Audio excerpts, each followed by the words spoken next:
Just a brief safety video. Don't want to go off the subject too much, but safety is important, of course, within reason, up to a certain limit. I am working outdoors, and guess what? I also work in a skin cancer clinic. I do some teaching about skin cancer. I know a certain amount about the subject. I better do, otherwise I'm taking money on false pretenses, because I get paid for working in this area. Now, I'm working outdoors, and guess what? I'm wearing long sleeves, dark clothing, long trousers,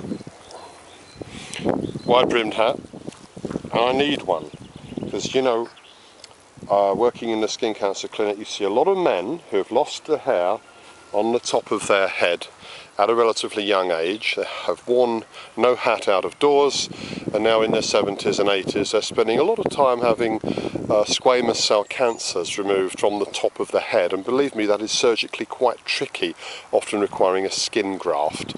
Of even greater sorrow are the people getting malignant melanoma skin cancer, which is often fatal, although it's usually curable if it's detected early. When I'm working outdoors, I use some, I'm not trying to sell you this stat, but I use a factor 20 or better on the backs of my hands and on the side of my nose and under my cheeks. There's a lot about the vitamin D issue, yeah, but I'm cynical enough to believe that the tanning people might possibly be behind part of that. Yes, you do need vitamin D, but you know, the amount of sunlight I'm getting here, like this, even through the sun protection, is going to give me enough vitamin D, apart from my diet.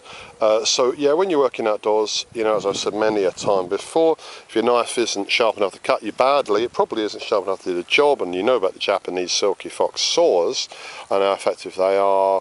Go through a very thick piece of wood in a short time. All safety, yeah, don't drink too much alcohol as well. But hey, the big chap up there, we can't manage without him. But don't forget, what's going on up there in the sun is fusion reaction, and that's exactly the same process that happens in a hydrogen bomb. So think it through, be safe.